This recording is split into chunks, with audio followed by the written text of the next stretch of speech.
Welcome to Nintendo Voice Chat for the week of, what is this week? April 9th, 2015. I am your host, Jose Otero, and you are listening to IGN's Nintendo Show. We have a full house, and we have part 2 of last week's Nintendo Direct to talk about. But first, introductions. Brian Altano is with us once again. You were doing countdown for the show, and you got to like 3 and dove right in, and you caught me off guard. It was Is that why you said do? I was like, I thought you had a new intro, like do. No more rap. I think that's legally taken by someone. Okay. Yeah, possibly. Thanks for having me. Yeah, absolutely. Per Schneider once again. What's going on? Not much. How you doing? Happy birthday. Oh, stop. Oh, it's your birthday today? Yeah. Oh, You my didn't God. know that? Get with it. Happy Aw. birthday. That's right. There's Yay, hugging happening. hugs. If you're listening, I already gave him some stuff this morning. So 76? 76 years old. Yeah. Wow. Thank you for the villager amiibo. Absolutely. Thank of you. course. Really? I took it off your desk. I knew you were going to give it to me. Yeah. So, yeah. I got you this coffee I was drinking. Oh, and it says brep It on does. it. Yeah, it's Oh. still- No, I just got you the same thing I got you last year. Still hot. And lastly, rounding out the cast. No, seriously, happy birthday. Thank you. Not 76. You comfortable telling people the age? 44. And looking All younger right. every day. Every day. And lastly, joining us once again, returning special guest, Callie Pleggy. Hi. What's going on? I work here now, You work here What? now. so that's pretty big. Congratulations. What do you do Congrats. at IGN? I am now the new community coordinator. All right. Last time I was here, I was a freelancer, so Wow. that's a big, it's a big update. Step up? Yeah. So be yeah, nice absolutely. to her. So you did Be good. you were on one episode of the show, and then we hired you. It Yeah. was that easy, right? Oh yeah. Yeah, it was. Oh, totally. Had nothing to do with anything else Had you nothing did to for do us. with my You probably- qualifications yeah. or my interview or anything like You that. probably reviewed more games than I did for IGN at this point. Yeah. Oh, Right? You did a bunch, right? I've done quite a few. Yeah. Cool. Definitely more than me. Well, I've wow. only reviewed a few games. Well, welcome. Yeah, welcome aboard. Welcome. Absolutely. Yeah, really glad to have you on the team. So All right. what's your job now? I mean, I know. I'm just asking for the sake of the audience. Well, I do community stuff, so Okay. mostly I do social media promotion for all the wonderful content on IGN.com, and I work with some bands, so be nice to me. Are you the Banhammer? I am, well, sort of. I'm part of the Bandhammer. Wow. Yeah. So people Which got you part? got to be nice in the comments, otherwise she's gonna throw you out with the trash. There you go. All right. Yeah, So that's me. next up, we have Nintendo Direct, which we talked about a little bit last week, and we're going to continue to talk about this week because we didn't get everything. But before we dive into the new stuff that we didn't talk about, Callie brought to my attention something that I'm really glad she did, which was some support, if you will, some happy feelings and some great things to say about Animal Crossing Happy Home Designer, which we talked about a little bit last week. So you're ready. You want this game. Oh yeah, it's Yeah. like designed for me. Okay, Not so- pun not intended. Wow. Talk about that. But- yeah, talk about it. Yeah, well, I still want to know more about it because I'm kind of unsure about what exactly happens other than, like, I don't know if it's just a small thing. Is it going to be, how much is it going to cost for just designing houses? Are but you there's, locked in the house? Can Yeah, you leave can the you, house? Can you go outside? Is it a prison? I think we know the answer to the latter. It's- We think it's just a house sim, right? Yeah, I Yeah. think so. It's the dark version of New Leaf. Mm-hmm. Yeah, so, but I do like what we kind of did. We did a rewind today about that. But the decorating system looks kind of like I said. It looks like The Sims 3. It's very like you kind of lock it in. Stuff looks locked together. Like we saw couches and tables locked together. So it's interesting. I'm intrigued. I would probably buy all of the amiibos if they were physical amiibos. So of, it's- like every villager. So it's Really? different I would. from. There's gonna be like 100 of them. If I that. know. I Wait, know. I would hold die. on. Did you say I would buy amiibos? Well, no. I mean, Because I would would buy. and could are two different things, Oh, no. and can is something very different altogether. Oh yeah, no. Because I could cannot. buy all the amiibos. Clearly. but I can't. But you can't. Okay, we're gonna get to that. Save it. I like what Right. you're doing, and I know what you're doing. But the Yes. game system has changed, right? Like the Right. way that you lay out your room and the way the furniture interlocks and can stack on top of each other is different from Animal it's Crossing. different from the main New Leaf game. So that is intriguing. I'm kind of like, okay, is that specifically because you want to make it streamlined for designing homes? I mean, it's probably why. Yeah, but- Yeah. so Callie and I spoke this morning about it before we scheduled that Rewind Theater, and it was cool to see that Animal Crossing finally has an updated way to move things around. Like when you design a full place in Animal Crossing, if you have like a if you want to move certain elements, it ends up becoming, okay, it's like stacking up 3 books and then taking all 3 books back down to Yeah. put things back. And that's not a one-to-one example. I'm just trying to use a loose example. And sometimes you accidentally just pick up a whole couch and put it in your pocket. Yep. Yeah. Yep. And so And this for a game has that was played with a stylus too, it was a confounding system. It was Yep. very much a product of what had come before it, right? Right. Yeah, versus something that felt a lot more modern. And Yeah. so, like, we were noticing that, like, entire rugs underneath furniture could just be slid back and forth. Oh, cool. Yeah. That it was very easy to sort of pick up an entire set of a table. It'll just float in air, and it'll clip through any surface that's around it just so you can put it where you want it to be. It's much better than in New Leaf. There was that guessing game of when you were outside and you wanted to add something to town. And this is the most extreme, like, weird thing that was wrong with New Leaf, in my opinion. You had to ask Isabel, is this a good enough spot for this to fit? And you never knew. It never made It sense. was so frustrating. Yep. And, of course, there's a difference between outdoor and indoor. But if this is where they're taking indoor, I can't wait until it applies to the outdoor portions of Animal Crossing. Wow. Which we don't know if that exists in this one or not. We don't think so. No, it's a prison. That's my guess. I agree with It's you. the Dark World I version agree of with New you. Leaf. I think this is very much focused on a one note style gameplay. It's Animal Crossing House Arrest. Oh my god. I see it more like the kind of like the the Street Pass games, kind of like Yeah, that yeah. kind of Right. size game, but with it looks like it has way more content Yeah. than most of those. Yeah, I'm Right. guessing this will be downloadable only, right? be cool Did if they it was a announce Street if it Pass was game. retail or not? They haven't said didn't. much, but as the first Amiibo card game, I would imagine it might be. It's hard to say, though, because there's extra cost in having to buy the cards. So do they do some kind of free-to-play, or do they do that you get the software at a cheap price and then you're paying extra for the cards? you get a game code that comes with a bunch of cards or something like that. Maybe, That could yeah, be maybe good. maybe it's a maybe. bundle. That's Yeah, a great. if they want to that's a have great an point. actual retail presence, then which they will with the cards, and that's one way to do it. Well, The yeah, game- the That's a good last idea. game sold so well. I mean, Yeah. it's like if you don't put this in retail stores, I think that's a mistake. But we're really eager to learn more and see what else is to it. And I think there is more. I just don't know what it is. Great. So, definitely moving forward. But thank you for that, because I feel like last week we did sort of get lost in maybe some of the.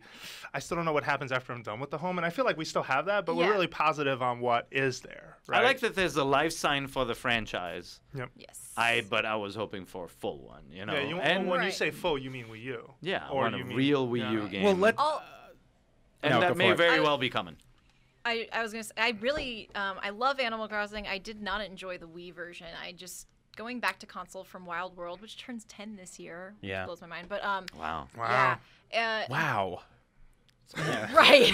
So Older than me. We're old. yeah, I got really sad there. yeah. We all So did. We shed a tear. Yeah. but anyway, moment of silence. But yeah. So I don't think it didn't really feel suited to console anymore after Wild World. I don't know. I felt weird about it. I like having it like a grab and go thing. Like I'm on the BART to work and I can play. Yeah. And do water the plants or whatever chore I have to do. Yeah. So absolutely. my theory with this one is that if they do, I feel like this game will be the appetite to the next full-fledged Animal Crossing game, and I do feel like that will be on Wii U, and it will use the same Amiibo cards that are being used here. Otherwise, I don't know. I mean, I know there are a lot of Amiibo right now that only work with one game for one specific instance, but it seems like it seems odd to ramp up production for all of these cards to just have them used for this one, like, ostensibly blown out mini game, right? I feel like Yeah. you'll buy the cards for this game and then you'll save them for Animal Crossing Wii U. Well, I think Maybe. there's still time to show more. So Yeah. let's see what more is. It may not just be a mini game. Like it For may sure. have something else. But I can definitely see where you're coming from. Yeah. Cool. All right. So then let's talk about. I don't think we talked about last week the Amiibo Tap, Nintendo's Greatest Bits, which is an application. Just such a cute name. It is a cute name, and it apparently will allow users to download a free application from the Nintendo eShop, and then if you have any Amiibo and you could buy them, you would be able to tap them and automatically have a retro game unlocked on your system from the NES or the SNES. A piece of a retro game. A piece of a retro game, Yes. that's right, and that it's a 3-minute sort of demo of a stage, a randomly selected scene, if you will. Explain Well, though not why. randomly selected. Explain why I should be excited. I love all those games, but why should I be excited about So that's what I'm actually a little concerned about. Is I'm not sure if I'm excited myself either. I think it's another interesting use of Amiibo, but for most folks like us, it doesn't really work for us. It's not for you guys. Yeah, Because we have those games, right? Yeah. And we Yeah. have played those games. We probably have finished those games. Right. We love those games. we do, And They're that's where, classics. and that's where it feels like, all right, everybody else lets you download a demo to their game, but in this case, you got to tap your Amiibo to do it. Which you paid money know? to Yeah. get. Yeah, which Yeah. you tried to Well- pay money to get. Yeah, yes and no. I see it more like these are games that I don't know if people would actively seek out the downloads for. This is a way of sort of it's sort of like a callback to those old like demo discs that people used to send out, you know, which is just sort of a grab bag. You didn't know what you were going to get, but you got it and you played it because it was free. I like the idea of a kid sitting down and tapping an Amiibo to the gamepad and getting a demo to something that he never would have downloaded on his Yeah. own.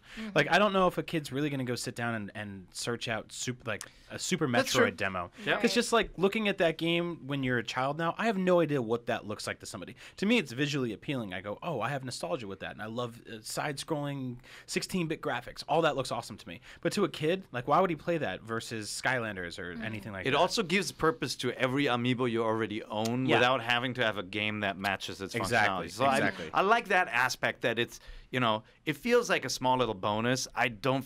I personally don't feel like it's something you ever need to announce in a direct or anything. It's just like this cool thing Yeah. that should we build into your system from the get-go or with the Amiibo releases. I'm glad it's there. I think it's cool, but Yeah, I'm trying to think about how they can. I understand what they're doing with the launch of it. I'm trying to think about how they can expand on it. You Well, know? and it's definitely cool that it at least is more free content for people who don't already own those games. Like Yeah. it is another aspect of something to do on a Wii U. Yep. If you're not spending money on Virtual Console, like you're getting a taste of that stuff. And in some ways it is an advertisement for Virtual Console too. But I think you're right in that so many devils have existed before this, and this is such a strange way to present some of that stuff, and especially not to be sour on it, but the fact that it's limited to Super Nintendo and Nintendo games. Yeah. Like, where's your N64? Like there are new sort of pieces of the Virtual Console pie, if you too will. big to download, right? Yeah. The data is Maybe, yeah. maybe that's also part of it. They want it but- to be turnkey, so you swipe and you immediately. Well, go I don't in. know if as many. I mean, it's a little bit different with a 3D game because I think that you have to actually sculpt that vertical slice to look Yeah, differently. versus- Whereas, yeah. like I can throw you a Mario level like it's nothing. I can give you an area in Metroid and define a Yeah. point and a starting and ending. But I can't just be like, here's the courtyard from Mario 64, but you can't go in the front door. Yeah. You know. And it ruins the greatest bits name. So Yeah. That's well, and it's sort of Well, the the 64 technically had 64 bits. Yeah. true. Yeah. It Who did. knows? No, but it even just to follow up on that point, it's sort of what you just described is the reason why NES Remix exists. Yeah. And yeah. probably why Super Nintendo Remix will absolutely exist sometime soon. And I love those products, and I feel like they're for us, right? And that's great. I don't know if a kid's gonna pick that up, but I do like the idea of a kid sitting down and being like, "I've never played Mario 2, but I have this toy, and I touch it to the gamepad, and all of a sudden my system was just like, try this level from Mario 2, and he or she gets to play it for the first time." Gotcha, yeah. That's kind of endearing to me. I appreciate that. It's all right. As I for would've- us, I don't care. I would have preferred more of a reward system where it wasn't using something that you get for free or you have already experienced, like swiping an amiibo and you instantly install the theme for that amiibo's game That I on your love. Wii U Yeah. or something. Something where it truly feels special rather than here's a game, yoink. I know. You know what? Like they put out 3 or 4 themes on the 3DS every single week now, and I buy some of them, and I shouldn't because they're $2 and they're JPEGs. You know, and I really There's should. music too, but I But hear there- you. yeah, but it's it's- Yeah. expensive. It It's adds up. it's pretty low rent for what they're actually giving Absolutely. you. But Yeah. sure, why not touch an amiibo to your 3DS and get like a Legend of Zelda theme or get like a Little Mac theme That'd if be you happen to have awesome. that amiibo. Yeah, we'll I see. know. I mean, I think there are all sorts of directions they can take this family of figurines. Yep. Um, And like you we know. always say, I think in terms of having a figurine and then just strengthening its value over time by adding additional content to a multitude of games is nice. It's good. It's different than just buying horse armor that only works once. They strengthening their value beyond the $100 for Marth or Assuming I'm you not gonna can let this buy go. one. Yeah, Assuming if you can can buy find- one. You clearly have an agenda that you want to talk about. I just want it's to all bring good. this. I just want to bring this to light. Okay, so one thing I do want to talk about a little bit is two more sort of announcements that came out of this Nintendo Direct. That to me, I don't know, for the first time in a while, it just felt like it just sort of signaled in my head just how Japan Nintendo is outwardly these days. Now let me set some context for this. Like for a lot of big franchises and even for Splatoon, I don't really see a Japanese identity in those franchises, in Mario, in Zelda, in Metroid. In a lot of their catalog, Animal Crossing even, I don't really see it unless maybe it is there. It is there a bit. Well, yeah, with Animal Crossing, there's a whole like Japan series. You can get like a kotatsu and stuff. Yeah, like that's that. true. And then Mario has the whole mushroom thing, which is a Japanese cultural thing. Yeah, but a lot of that it's not stuff is huge. sort of. They're It's part of an our aside. mainstream. Yeah, you gotta dig a It's little not. bit It's for it. not like an over. Like It's not like overwhelming, which it's was not like half a- of their direct was stuff where I was just like, I don't yeah, understand. it's not like a cultural undercurrent that you really Yeah. feel. Well, and that is related very directly to these two games, which was both Shin Megami Tensei Cross Fire Emblem, which we talked about a little bit last week, Yep. and also Fatal Frame, which is coming here. Which the minute I see it, I'm just like, that game came from Japan, and It came from Japan. Yeah, and I'm not saying these things as slams at all, but I'm curious how you guys took both the announcements of those games. I'm curious to hear your reaction too, Callie, because we talked a little bit about Shin Megami Cross Fire Emblem last week and how it was a bit confusing because it wasn't a game that either audience expected, either the Fire Emblem kids or the Megaten kids. Yeah. But how do you feel so far, like, in what you saw? Yeah, well, Jared Petty put it a good way. It was that it's when Fire Emblem feels like Persona. That's what that trailer was, and I agreed with that because it was very much. I'm still very confused about what it's supposed to be, Yeah. like genre-wise and everything, and with the J-pop soundtrack that was just too J-pop. I was really put in a weird place with that game. But I thought it was really pretty, so that doesn't really do anything for me gameplay-wise, but it looked okay. Yeah, but are you a big fan of either franchise? Or? I'm not like big into either. I mean, I appreciate them, but it's not a huge deal. Because obviously that tainted the reactions a bit. Because the trailer, we talked a little bit about this last week. The trailer was super fun, right? Like whether you love J-pop or that song, which is really popular in Japan, whether you love that or not, is one question.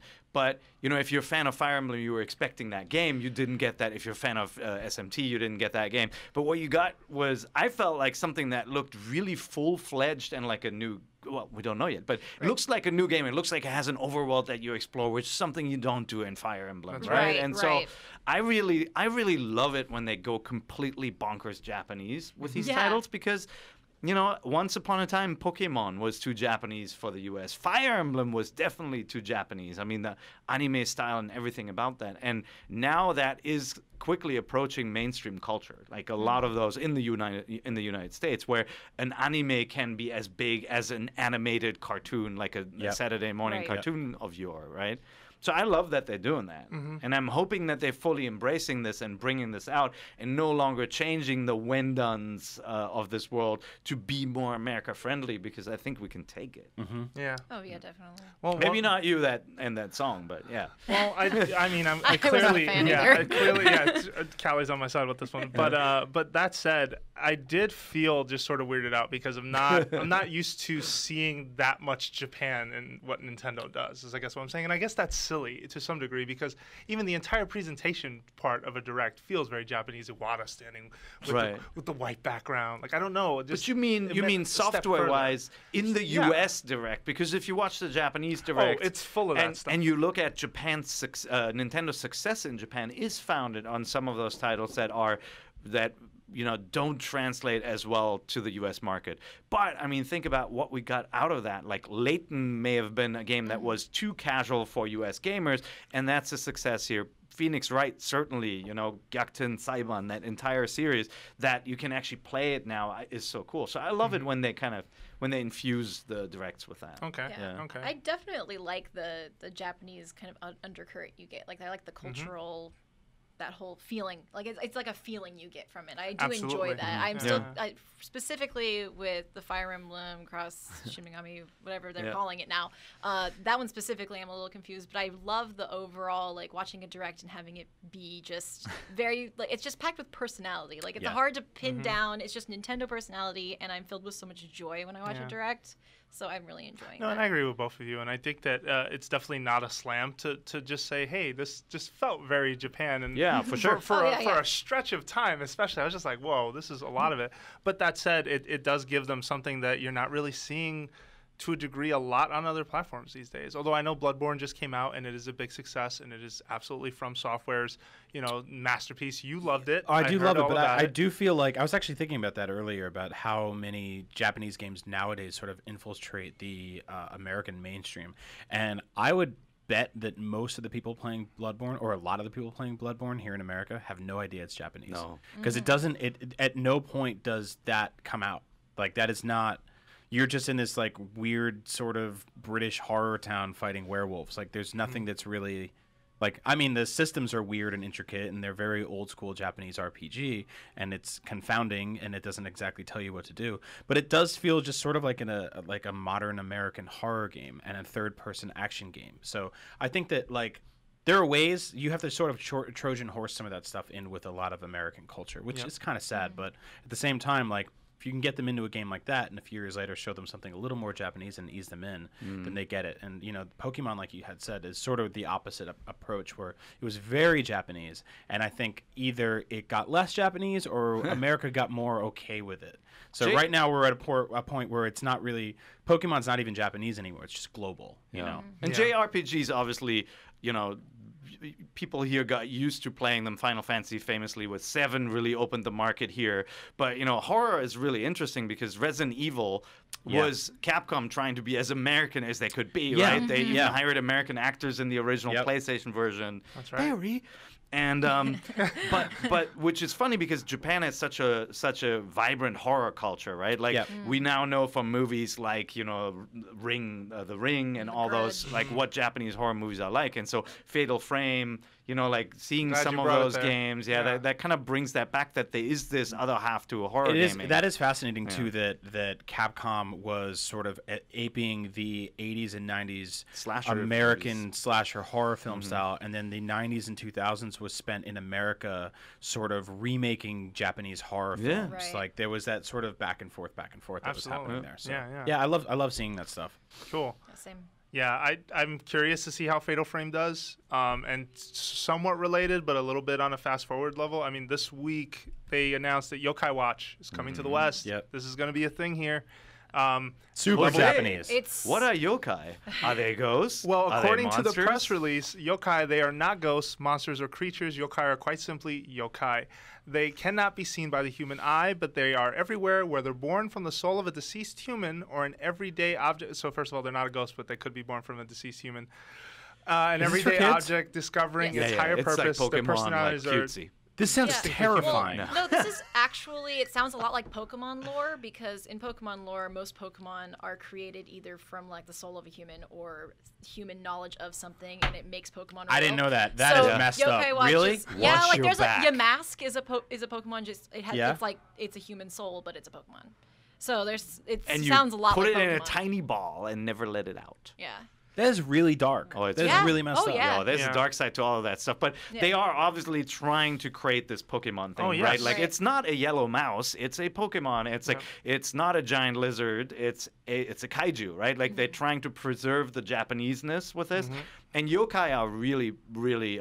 It's a very common theme of Japanese shows, right? Yep. There, you may recognize some of those, like the Goemon series is a great example of bringing yokai. It's like the umbrella with the one eye, or Right. the lady with the two mouths. Like really frightening, or like like these weird ladies who attack And you this with is their all hair. part of mainstream That's all- culture in they- Japan for the most yeah. part. Super. Kids Everybody know, knows. and everyone it's knows like who they it's are. like how every kid knows Rumpelstiltskin, right? Like Yeah. Yeah. from fairy tales, you know those characters in Japanese folklore. There's this ghost lady who will always like drop, like she carries a tray and she'll always drop them. And it's like for us, it's such a weird thing to see that character appear in video games. In Japan, everybody's like, oh yeah, I know that character, Right. right? But I think it's cool that they're keeping the Japaneseness with that. And Well, and just they are like Pokemon, it has a huge cross-media potential. Like in Japan, we've talked about this in a conversation this week, but the first game rolled out was made by Level 5, published by Level 5 on Nintendo 3DS. Was a moderate success, not a huge success. The show came out, and then the other property, like other merchandise came out. It blew up. The second game came out in July and followed last year and followed a similar Pokemon type strategy where it was 2 games and you can catch sort of different ghosts in the different versions of the game. By December, I think they reported that it had sold something like 5 million units. Like it was absolutely insane, just how big it got. Something called the yokai pack, and it's all geared towards children. Let me just be 100% fair. So if you're someone who is hoping this is the next great big JRPG, I don't know if that be the most realistic way to approach it for the most part, just because it is geared towards kids specifically. A lot of it is geared towards kids. So it could be that it's more like Fossil Fighters or any of the, like in Japan, they're the popular like beetle fighting games, you know, where you have bugs fight each other, or it could be a little bit more on that scale where it won't be a mainstream success like Pokemon in the US because of that, right? Pokemon was also successful not just because of the anime, the cute characters, but it was a genuinely good game. Well, it was a deep game, especially when people started discovering, you know, things like IVs and EVs and noticing just how deep the system went. All the strategy that goes into it. And So so far, my knowledge of Yokai Watch, at least, and please feel free to write in nvc@ign.com if you know the answer to this, but my understanding of the way that game and that works is that it is much simpler. Okay. And it is more, I think it has sort of that rock, paper, scissors element, but it's a lot more, you don't have to worry about stats and type, but more about like tap the screen to build up this attack or spin this wheel. Stuff that works a lot better for kids than I think it would in a deep, you know, super deep RPG. But again, this is just as someone who doesn't really know the language, who therefore can't see the complexity. But see, a game like that, if it hits the right notes in the U.S. market and in the European market, it can become a fad with kids, right? Yeah. Like it starts, you know, it starts in schools when kids are actually usually not allowed to bring DSs now to their schools anymore. But of course, when they're on break, they can play. If it takes off there, then you could have a huge hit, and you could have this viral success that then translates into 3DS game sales and can become something bigger. So I'm really curious to see if the Nintendo marketing machine can pull this one off. Right. It would be the second time. Yeah. Yeah, it's interesting because Yokai Watch is similar to Pokemon also in that it's very much a cultural phenomenon in Japan currently. Like they have like a New Year's show there that's kind of like if we would watch the ball drop on New Year's, and Yokai Watch had like 3 songs, and that was very like highly unusual to my understanding to dedicate 3 songs to one thing at the New Year's show. And so it's one of those things where it's like embedded in a lot of different media, not mediums, and so it'd be interesting to see if they can do that here, kind of spread it out like they did. Like Pokemon was really big, like because everyone brought their cards to school and stuff like that. So I'm interested to see how that plays out. I mean, the thing they got going for them is that maybe a lot of parents and mainstream media outlets will say like, "Is this the new Pokemon?" Right? Like they might get that coverage just because of the association. And once that ball gets rolling, when mom goes to the store to ask for the new Pokemon, then it gets to be big. Yeah, and once everything else starts to line up too. I mean, if the show hits in the same window, if the manga I think is scheduled to come in 2015, like if all this stuff starts to line up. The game doesn't sound like it's coming until 2016 though. Yeah. And because they need to get the amiibos made. Well, nice. Well, Level 5 made this game, so maybe not. But totally. But at Level 5's Vision event, which was just a couple nights ago in Japan, they announced a couple of other things. First, that Yokai Watch 3 was coming out in Japan, and it takes place in the U.S. The trailer is hilarious. I know, it's like, US! It's them just flipping out. They see graffiti. That's from the U.S. We're in the U.S. Like, it's so adorable. It like zooms in and circles every time. It's like, U.S. And even it just circles in on all these references, everything that's in English. Like, oh my God, where are we? That's awesome. Really and the cute. story is really cute in that the main character of the show, his father got transferred overseas, and so now that explains why he's in the U.S. Level 5, man. Yeah, it's no, the they small could be- studio that could, right? They can. Yeah. Sometimes they miss horribly, but other times they do get it right. But out of that also came that Fantasy Life 2 and Layton 7 will not be on smartphones. Yeah. They are not in any way, shape, or form announced as 3DS Welcome to your new games. future. Uh, All of your sequels are going to a phone. well, it's not the first time that some of those 3DS like franchises known from the 3DS But world Layton- translate to L- mobile. Layton's a big one, though. Okay, Yeah. I agree. But Layton, at its heart, is closer to mobile game than any other 3DS Not game. It's a disagreeing. hidden object game Yep. that is very Right. popular in the mobile Hang sphere, on, but so- did you know Layton 7 is a card game in this one? They did make some changes, so it's not. I'm surprised it's Layton 7 or it's titled Layton 7 because it's not. It doesn't seem by visible appearance Yeah. 100% a Layton game like the 3DS games. It is instead a card game with some fortune telling element and some puzzle solving. Apparently, it's really hard to decipher what exactly they're going for. But regardless, I just find it interesting that Fantasy Life 2 and Layton 7 Yep. were announced as smartphone only at the moment, and that, I guess to Nintendo's credit, like there must have been some heavy conversations to keep Yokai Watch Yep. Yeah. on 3DS, because had that not happened, like I think Yep. Yokai Watch would have exploded on smartphone even more than it has. And the fact that they were able to convince, if that was a conversation at all. I'm sure that was a big conversation, Yeah. right? Yeah. That's how I feel. It's the same with Monster Hunter, right? Monster Hunter is a runaway success in Japan. I'm sure it takes a lot of care by the console and handheld manufacturers to make sure that a Monster Hunter game is released on their platform, because that sends people into stores buying them on day one. Yep. Yep, So yep. Okay. that's going on. Yeah, it's happening. So hopefully you're still taking that well. And it's time to take a break. So why don't we take a quick rest? But when we come back, we have to talk about Box Boy and why it's a must-play 3DS game, Pokemon Rumble World, and if anyone here has actually played it or not, and a couple of other stories. Mario more. Kart too. Mario Kart. Yes. Oh, we got to talk about that Mario Kart DLC more when we return. Welcome. I'll be able to do it now. Just a warning. Welcome back. Jose Otero here with a full house. Brian Altano. What's up? Per Schneider. Guten Tag. Callie Pleggy. Hi. And guys, Box Boy is a must-play 3DS game. I'm Yeah, saying that- that here right Is it now. really? If you haven't played Box Boy, let me tell you. So it was brought up during the Direct. That's why I'm bringing it up here now. Made by HAL Labs, the Kirby makers, and it is so much better than any Kirby game I've played so far. I have to What? be honest. I Really? said that. here. Wow. I'm partially trolling, but it is very, very, very good. So the main concept is you play as QB. This little box who can duplicate himself. Every level that you play has a set number of times you can do that, meaning that the limit can be up to 4 times, and you have like a row of 4 boxes coming out of you, or an L shape. Like you can make shapes Yeah, he out of the can't- boxes. Don't think about it like the swapper, the way that you can duplicate yourself in that game. Yeah. Right, I know that. He can actually, he extends his body in different directions. Yep. So the other squares the other boxes he makes, they don't have legs and arms and stuff like that, just him. But he can basically make like an array of different shapes that grow out of him that are all made of boxes. And using that, he can sort of put 1 in front of him, 1 and 2 above him, and make a shield Yeah. to stop things from hitting him. He can turn himself into a bridge and then snake back to where the head of that bridge was Oh, Or you okay. can to travel make across the you know. bridge, let it go, and then or keep it above you, toss it, and it'll land, and then you can walk across it. Like there's many different ways you can use the boxes. clever. Yeah, it's But it's the, it's the a very core concept is just that you're Yeah. making boxes. And it's a very smart little game. It really caught me by surprise. It was one of those things that if you just looked at it on the eShop, you would probably think, and you knew nothing else, you would totally think it's one of those like really kind of sleazy $2 mobile ports. Like Yeah. Box Boy, the game has no colors. Yeah. There's No like, 3D? There's no 3D. There's no text really in the game outside of the title. There's no tutorials that are just like turn Box Boy into the blah, like nothing like that. nice. It's this very really smart, very clever little minimalist half platformer, half puzzle game. And everything you learn comes from observation. It Yeah. comes from you just sort of looking at the situation. Sometimes there is a small video that'll show behind you, press this button to,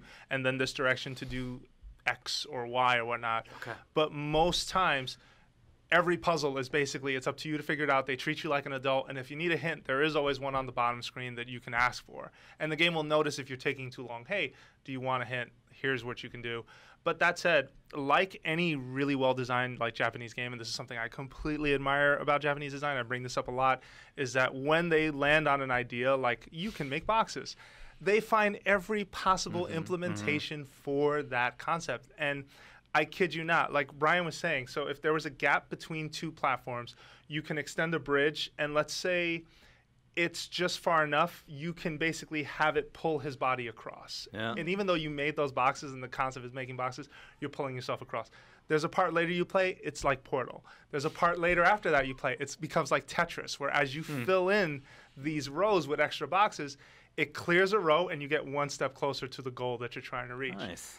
All of it is super conveyor belts, electric traps, like everything. Claw you can think of. machines, like all Yeah, that kind claw of stuff. machines was really fun too. I remember that. And it's very odd. There's like a little store that opens up to the left of all the levels, and the levels kind of go like worlds, where there's like six or seven or something stages in each world, and when you beat one, it unlocks the next one. But after you beat a couple of them, a store opens up, and you can go and buy costumes for your character.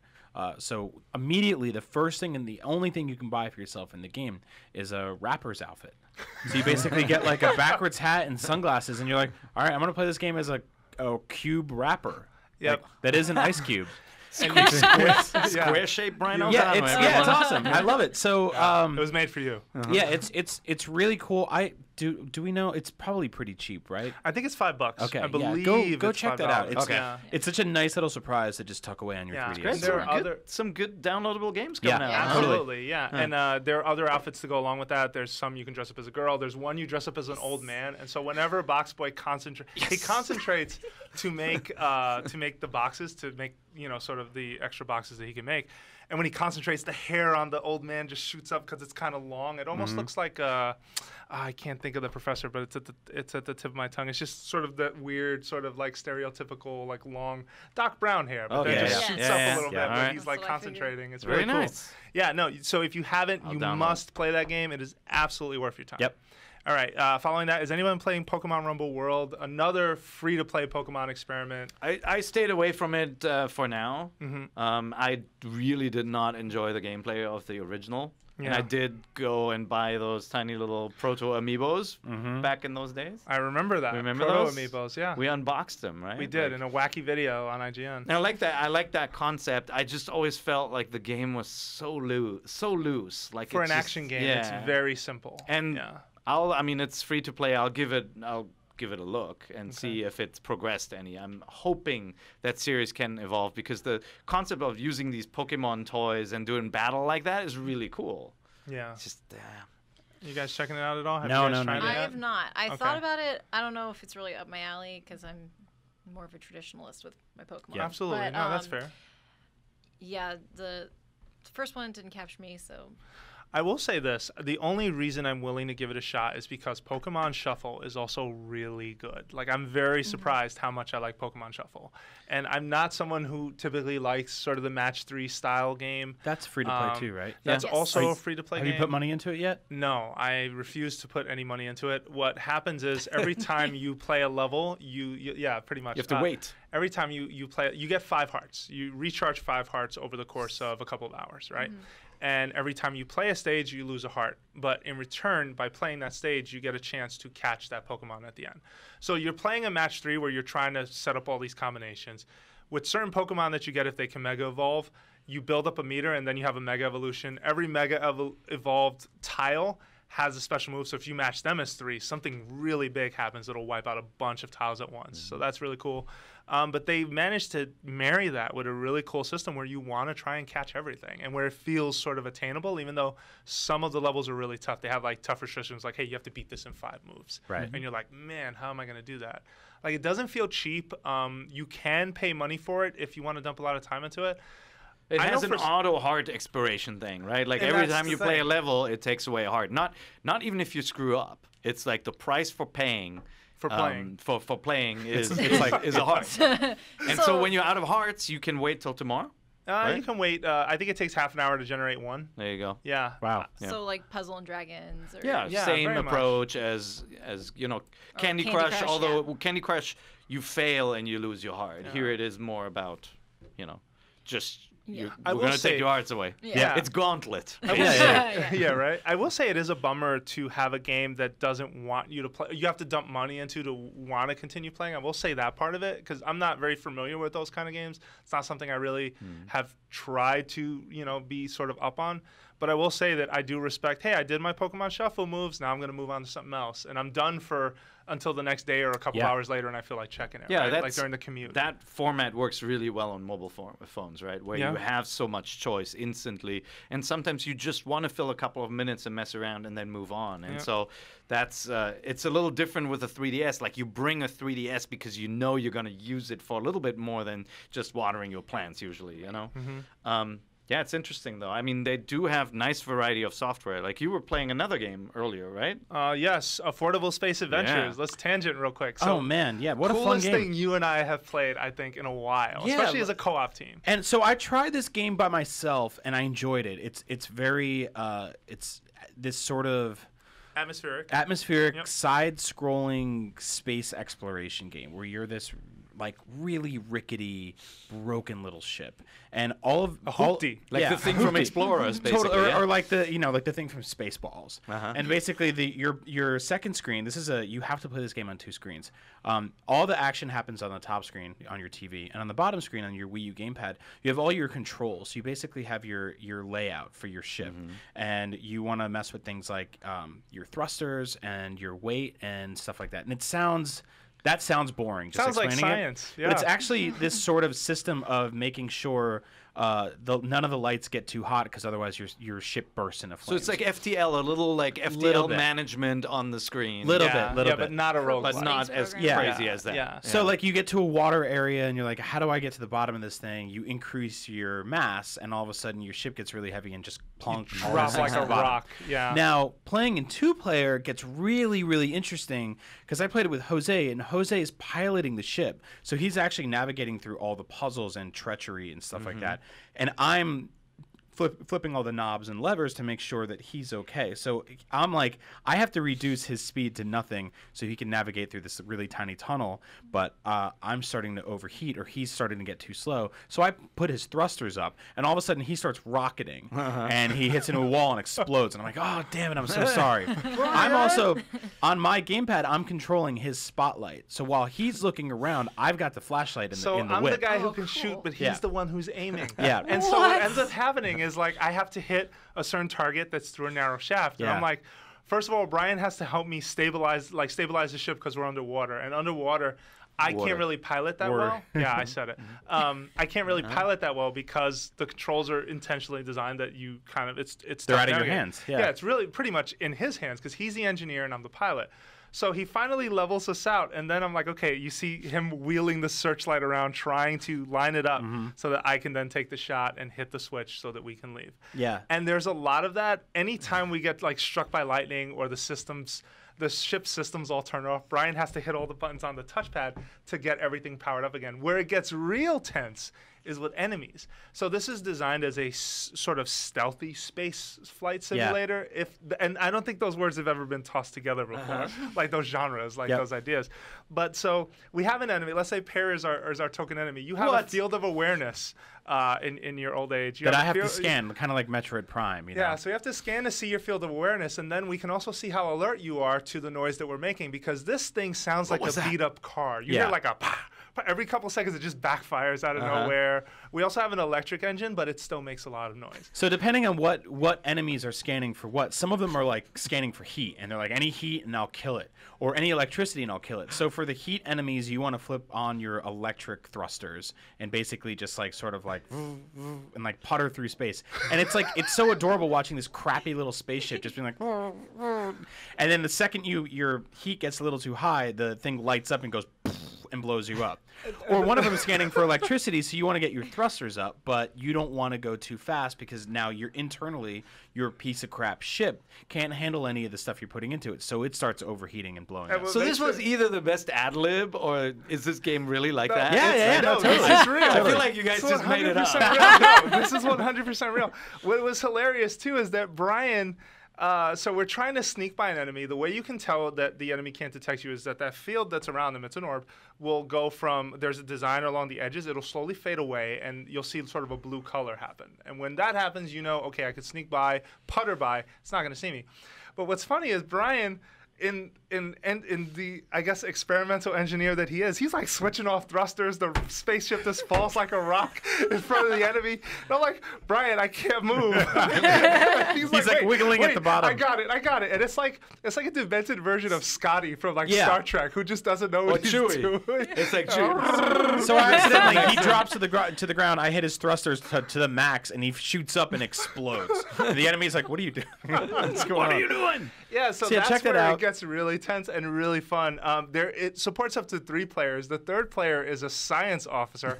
I have no idea what that guy does. what they do, but anyone who's playing, like I was using a Wii Remote and Nunchuck, Brian was using the gamepad, and then the third player can either use a Wii Remote and Nunchuck or I believe a Pro Controller. Yeah, to then do whatever the science officer does. We haven't gotten that far, but definitely check that out. Affordable Space Adventures. And it looks good too. It's on the Wii U eShop today. It looks great. Yeah, it's very beautiful. Yeah. It's $20, but it's super ambient, super like it feels like a lot of love was put into it. And I have to say, I've seen some indie games where from the second I boot up, it just doesn't feel like that much care was taken in some of it.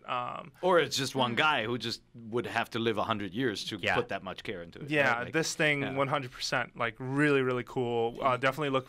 Brian and I did some Let's Play videos. You should definitely check those out. They're really, really fun. Did it come to blows, or were you guys okay? No. Well, I mean, there was some frustration, but we powered through it. Yeah, I think like the presentation of the game is really cool too, because it's just sort of like space. It's beautiful and amazing, and then you get there and it's just like, oh my god, this is a dump, and my ship sucks. And everything's smoky, and this planet is miserable. Like it's totally like it's that fantasy of going to space and the escapism of it, and then the reality of being like, oh, I'm on my own and I don't have any money and my ship is garbage and like it's really fun, really cool game. I had like visions of planes, trains, and automobiles with my favorite New Yorkers here. That is 100% it. That is 100% it. Where I flicked a cigarette in the back of the car and it's on fire and we're going the wrong way in the highway. My favorite response was when the ship backfired for the first time. I'm like, what are you doing? And he's like, I didn't do anything. And you say, pah. Really, really fun. That's great. Let's talk about a few more independent games since they did mention indies during the presentation. They brought up Adventures of Pip, which have you played that yet? No, I have not. They also talked about Mutant Mud's Super Challenge, which is coming from our friends at Renegade Kid. We know those guys. They make good stuff. Don't Starve Giant Edition, which they announced a couple of weeks ago, or I believe it was GDC. My son is obsessed over Don't Starve. Really? Yeah, oh, really? He loves it. Will he play it on Wii U, though? Oh, yeah. Well, it depends on what they added to it. So, if there's significant additions. So it is not a significant. It's basically like a port of the PS4, PS3 version. So it's the giant. It's the expansion and it's the original game. But what's interesting is that Nintendo is doing a promotion where if you buy that game, you're getting an extra code to give to a friend. Oh, that's cool. Oh, yeah, that's cool. It is a really neat game. It's all about, like, you were talking about games not always having instructions on what to do. This is all about that. You are out in the middle of nowhere. It's got this weird kind of almost Tim Burton-esque art style, right? Like almost black and white. And it's like, all right, make a fire, build shelter. And like there's like scary stuff in the dark. And you have to figure out how the game world operates and what enemies do as you fight for survival. It's very cool. It's basically, it's sort of score attack based because it's kind of about staying alive as long as possible, which is incredibly difficult to do. Like everything is out to kill you. Yep. But it's cool. Very it's hostile world. It's a good game to check out. And I think that giving people a free download code is smart just because so the team that makes that game, Clay, is also working on Don't Starve Together right now. And if Don't Starve Together does come to Wii U, you do have more people who potentially could get a chance at buying that and who know each other and who gave each other the code. That's a good point. Lastly, Octodad Dadliest Catch, which we've seen before. It was on PS4. Really fun slapstick style game.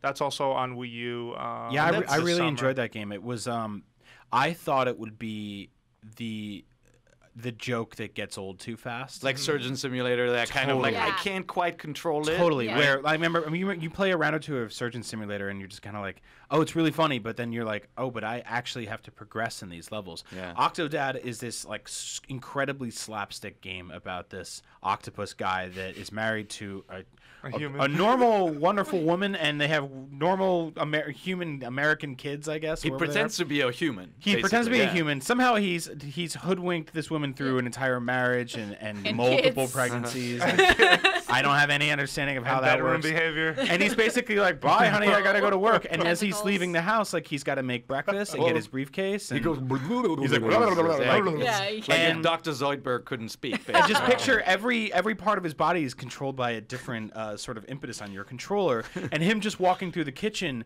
to make breakfast is just dragging this arm across the table, slapping So he's everything like around. the dad that's drunk all the time. Yeah. Yeah. From Yep. And visible there's appearance. co-op in it. Basically. It's really fun to just it's either like a home wrecking simulator, and I don't mean that in the marriage sense, although it probably does get that far if she finds out.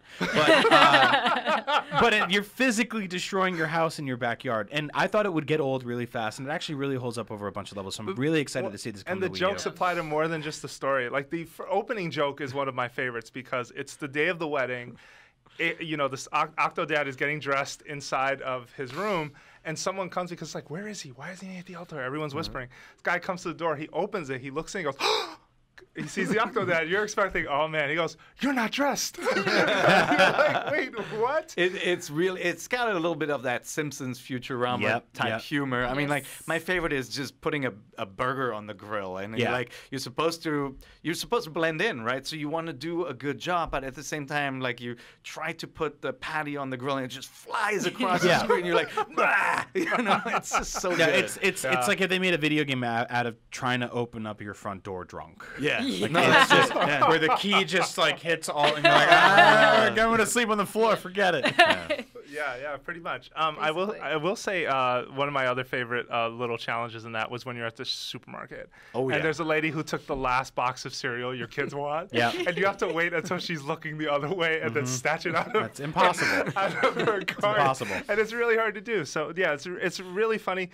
I wonder if coming to Wii U later though hurts this game. I For think sure. to some degree it does, which is a shame because in a lot of these to some degree, except maybe Mutant Mud Super Challenge, which I don't think is available anywhere else as of yet. I hope I'm not wrong on that. But regardless, a lot more effort on the indie front for sure. But Affordable Space Adventures to me is a great example, and Shovel Knight. Like I feel like Affordable Space Adventures already has made enough of an impression that I would hold it at least close to Shovel Knight, where Shovel Knight was something everyone should be talking about. I feel like Affordable Space Adventures is absolutely something everyone Yeah. should also be talking about. Yeah. But I'm hoping to see more of those. Yeah. These are like World of Goo size special games that you'll remember Yeah. in the future. So, yeah, it'd be great to give them a little bit more play. Yeah, so definitely check them out if you're interested. All right, let's see what else is left. Mario There's an Kart. Attack on Titan Mario game coming Kart. to the West. Oh, I don't God. care. Does anyone care about that? Oh, give me Attack on They're Titan fans. haters. I mean, There are fans. I watched. You should love it. I watched the I watched, too. entire first Thing. season of the anime. I can't read the manga because the art is disgustingly horrible. I hate the art in the manga. Wow. It's just gross. Yeah, It's but if you like it, grotesque. there's nothing wrong with that. no, Just no, know we no. didn't. I just can't get into it, and I'm just like, nah. Yeah, great No. opening though for that show. Yeah, I will say well, that. they changed it halfway through, and I was like, why'd you do that? The Jaeger Okay. thing was really good. Okay, yeah, I have a absolutely. lot of feelings about Attack on Titan, Okay. apparently. Okay. So a few more things to jump through. Codename Steam got an update. If Ooh, you're yeah, listening that's to right. this, it's up there. It's on the eShop right now. Speeds Up has a fast forward feature. Check it out. You playing that game still? Is anyone here still playing that game? I was actually when they announced it, that the update was coming. I stopped playing because Okay. I want to wait for it. Because Right. yes, the wait is absolutely too long. You Okay. were completely right with your assessment. It becomes annoying when you're waiting for the enemy moves. So that's great news. It's awesome to see that they're listening and they're actually pretty quick at making an update. Yeah. Yeah. And so I that's think great. from the demo, I think they saw enough. Maybe they thought, hey, we should get working on this, right? Because the demo was roughly a month or more before that. But Yep. great, Maybe. good job on their part. New Street Pass games coming. Games launch for either $4.99 each, or you're paying $79.99. When are those Excuse me, coming out? $7.99 for both. Soon, right? Soon. I Yeah. don't see a date here, but it should be soon. So there's Battleground Z, where you're beating up zombies for the most part. And what's the other one? Ultimate Angler, which is a fishing game. Fishing game. Then there's the Yeah. VIP room, right? Yes, which is a new paid service. Street Pass Me Plaza Premium. So you could add things like Street Pass birthdays. Wow. VIP room is $4.99. All right. We'll see. Yeah. We'll see. I'm about gonna that let one. you download that one first. Then. Oh, you are? Yeah. You'd rather have Yeah. Facebook integration? Yeah. I know you do. No, I don't need Facebook in my 3DS. You don't want just either, Facebook in no. your 3DS Nah. either? All right. No, that's fair. I like it. All right. And lastly, let's talk about Mario Kart, which was really Yes. cool. Animal Crossing course was shown for the first time. What about it? Like, how do we feel? I love it. I love the little touches, like when you crash into a tree and fruit falls on your car. So good. The seasons change. Yes, The and the season seasons. change. It's Yeah, I so we love don't know how that works yet. Jose sort of speculated that it might be based on the actual whatever your internal clock is. Oh, no. They did say, when you and I first spoke, that was a thing. I think it's every time you race it. It just picks Okay, one. so it Oh, changes. really? Just so like it Excitebike. randomizes it. Yeah, Because I it was just randomizes gonna it. say, like, that seems like That a would be waste of funny. resources because some people will never know that Yeah. that's the case, Yeah. right? It's springtime. It should have Go been play forever. lap based where it just changes out, even though there's only 3 Nah, laps. that's too much to It- change, though. Yeah. I It's mean, winter all of a sudden. it starts snowing. Just like with the last track update, the DLC for Mario Kart, it looks so good. It's not a generic template of a course being added. It's something that is unique. I mean, there are balloons floating around, holding up the question mark blocks. The seasons change. It's You just can hit a cool rock to and a see. coin pops out, like if you Yeah. hit it with a shovel. Yeah. It's so unique and so fitting the Animal Crossing theme. It's I thought it looked awesome. Obviously already prepaid for that one. Yeah, no, But we all did. it would be Yeah. a day one purchase for me. And all the other stuff, the characters, everything looks great. Yep, and we're Yep. getting in April. How cool is that? April 23rd. There's still a lot of courses left to show, though, and they've been surprisingly silent Yeah. on a lot of it.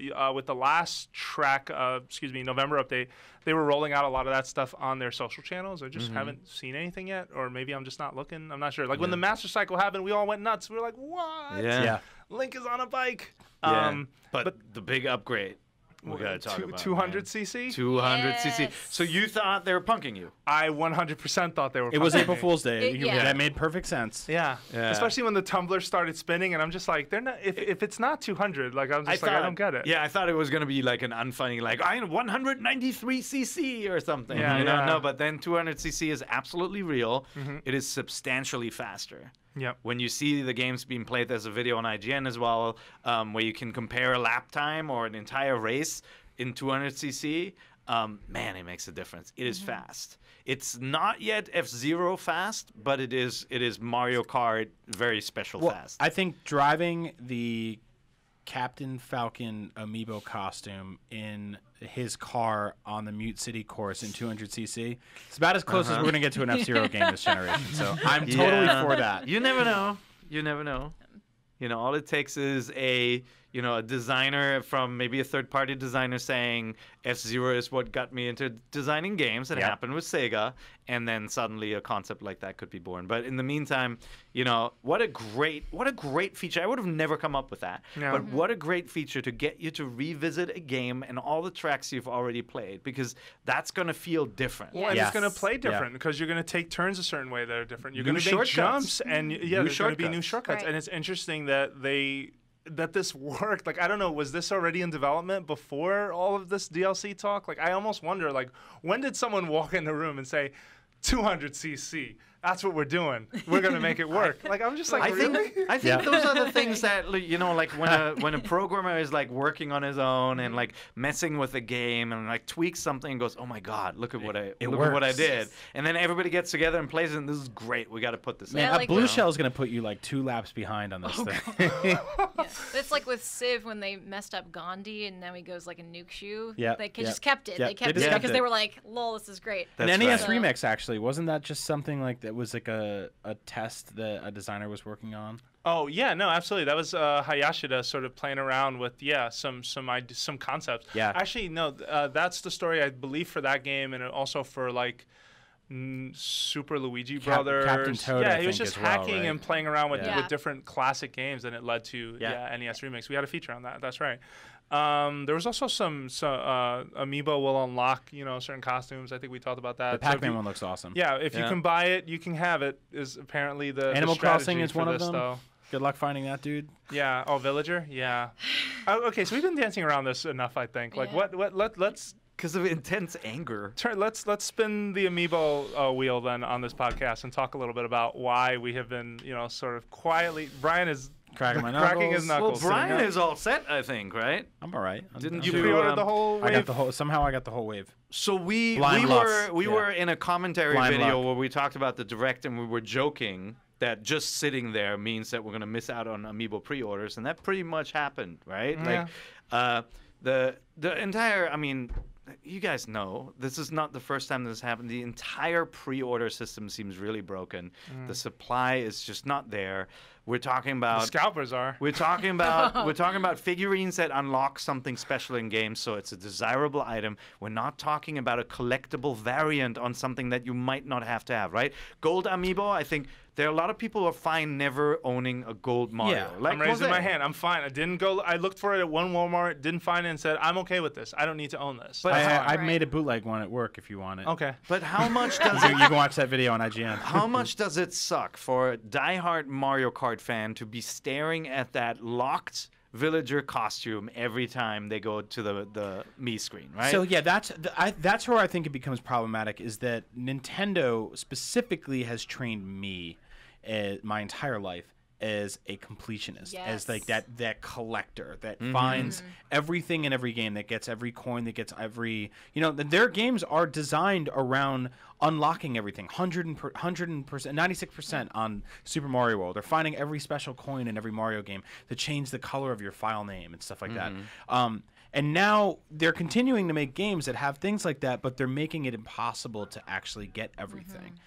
Not being able to get every costume in Animal Crossing, or in Mario Kart, if I had unlocked everything and I was going back and I was buying all the DLC, but I was sitting there going, I have to go onto eBay and spend $75 to get this villager to unlock this hat. Well, and it's ridiculous. That's really the core problem, right? I mean, they're promising these features that you can unlock in games, but they're not giving you a way to buy any of it, and because there's not enough out there.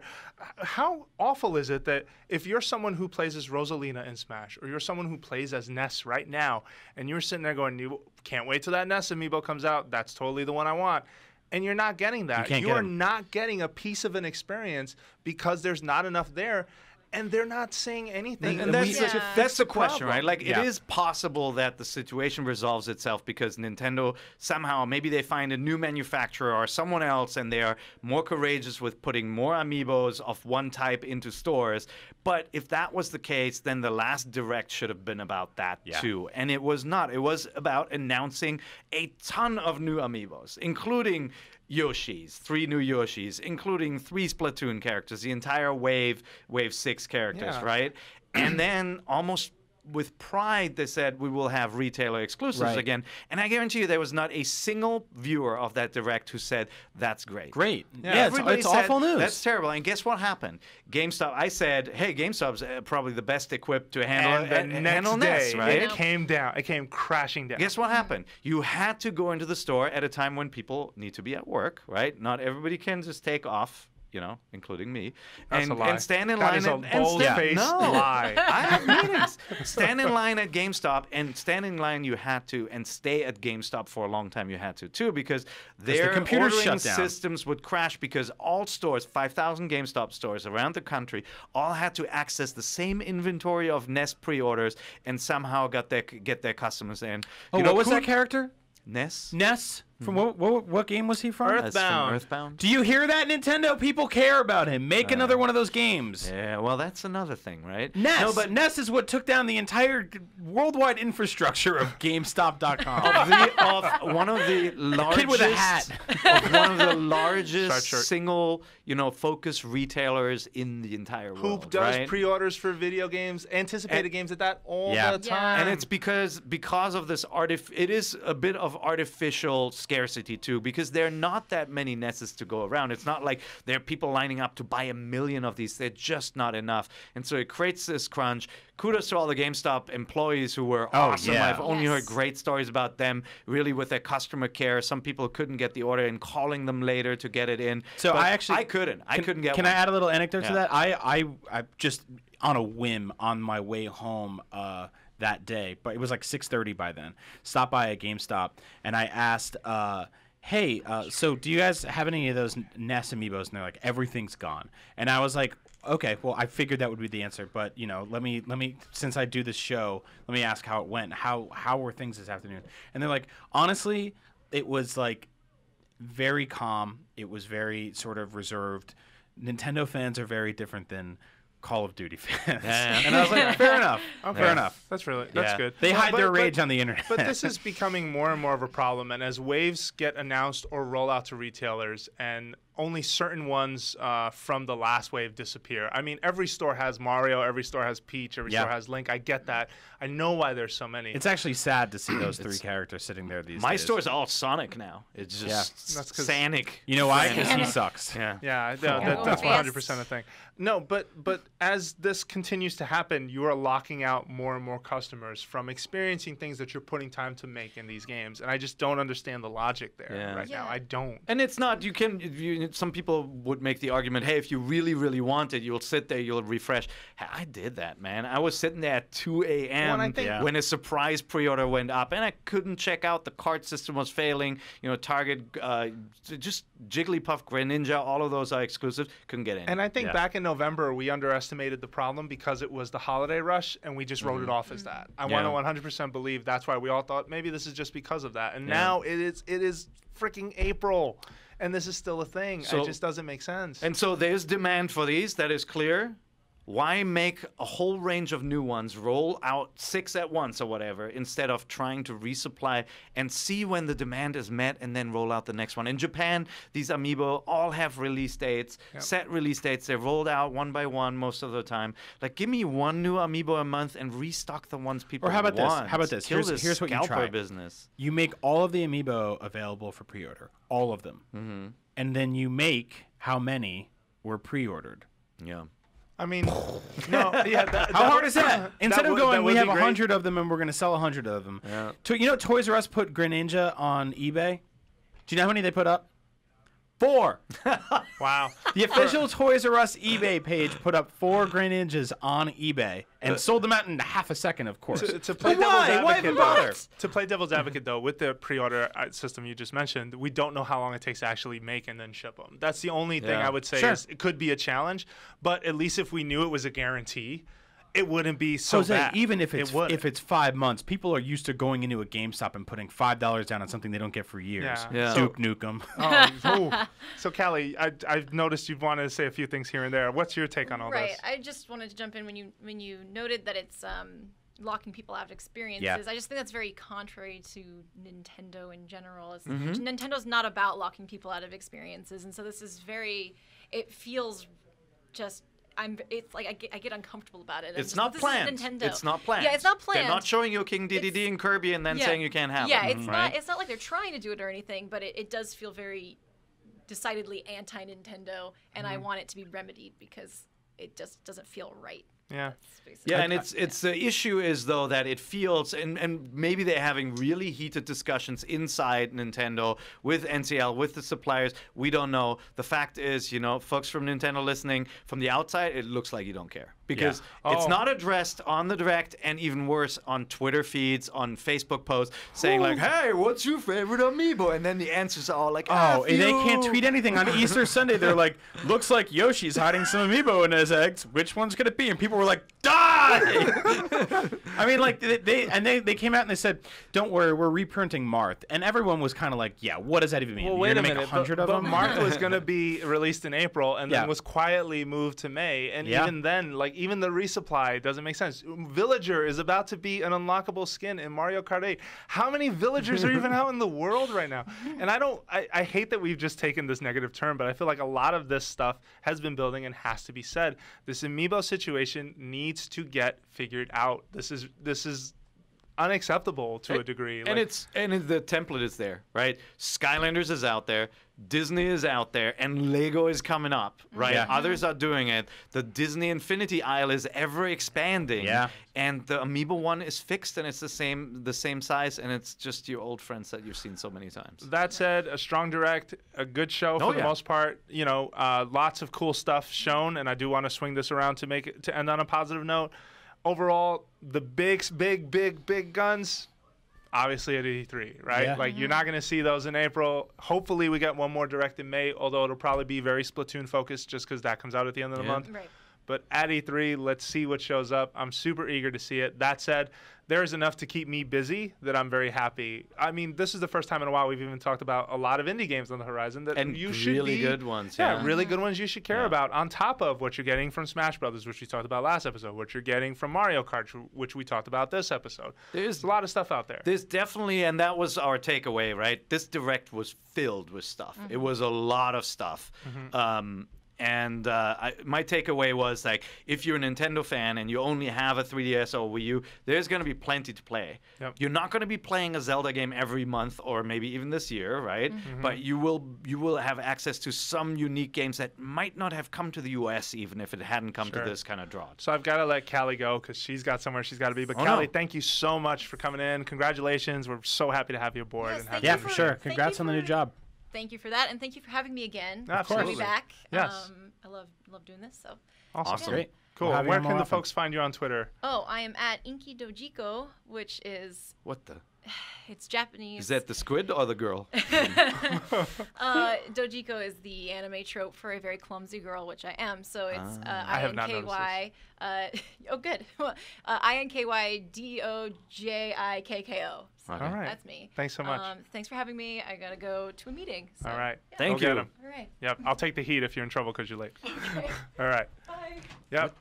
All right. You kept her. How evil, huh? Yeah, I'm sorry. These yeah, things went over. Yeah. So no, but the Direct was loaded. It, like, on paper, when you hear all the different things discussed, it sounds like a lot of small little things, right? Like, Yeah. it's not a full Animal Crossing game, you know, and it's some really Japanese stuff, you know, the crossover game, obviously. yeah. But when you all see it in motion and you put it all together, it's a pretty good And experience. I think that's smart. It's a really smart way of packaging up a bunch of stuff that I don't know it would really warrant much attention on its own. Yep. Like Box Boy or something. Had you just put out a press release for that, I probably would have totally missed it. But you take stuff like that and you package it in with an hour of other stuff, and you go, "This is sort of what your Nintendo landscape looks like for Yep. the year, or at least for Or at the least next the few next few months." months, yeah. And that's infinitely more interesting to me. It also, I like the fact that we get a couple of those a year. I honestly would love to see Sony and Microsoft rip off the idea of Nintendo Directs. I would like to see other publishers say this, you know, here's an hour of what we're doing. It sort of takes the pressure off of E3 a little bit. I think to some degree, yeah. Or at least it makes a lot of small announcements seem a lot. It turns a lot of small announcements into an event, which is, Yeah. you've talked about this before. Yep. It's what this Nintendo Direct style presentation does for the most part. They own it. They have tons of personality. Nintendo's really good at that. Please get your Amiibo act together. But otherwise, good show on your part. And That's we right. definitely are looking forward to what's next.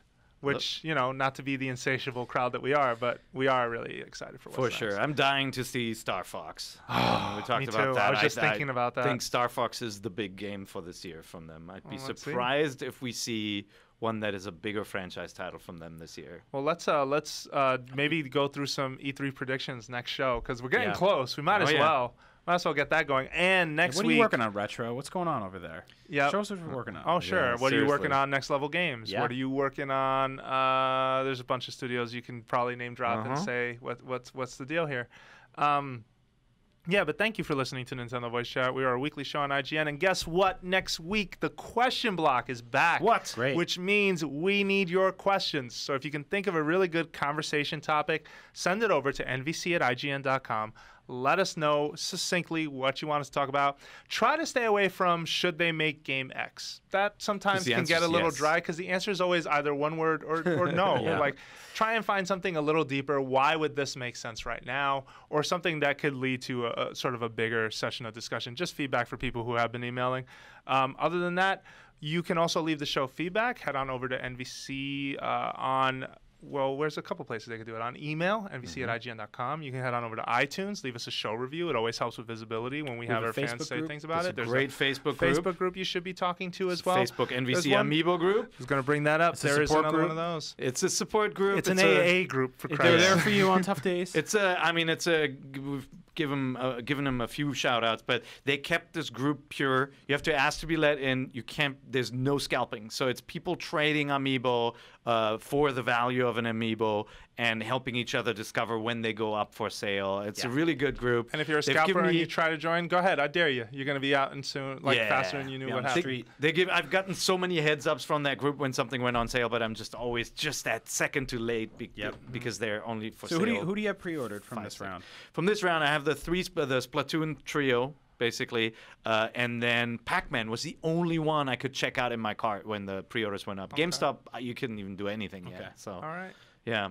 But I would like them all. I have at least $50 to spend on Amiibo. Oh, I would pay them you.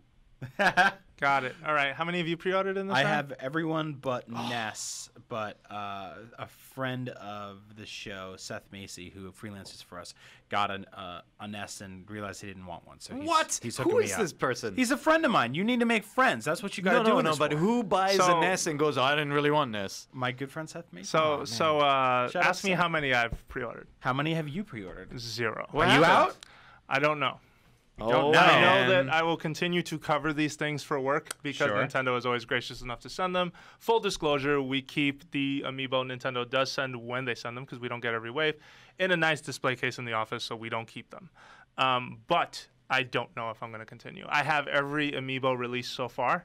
Even gold? No, not the gold. Not one. gold, but I did end up succumbing to the Mario set. Oh, you didn't yeah, I say did. anything I haven't about said a that. word How about weird. That. But I also did How open about those you, up. sir? I did too. Oh, look at man. you. Against my rules. They look really good though. So that said, Oh, look at you. Did you get the Mario set? Of course. Of course you Yeah. did. Well, Of course so you did. that said, with that behavioral flaw being on display right now, who knows? I may cave and try to find a way for, but as of right now, I don't see the point in running the race right now. Okay, I think I'm get that. tired.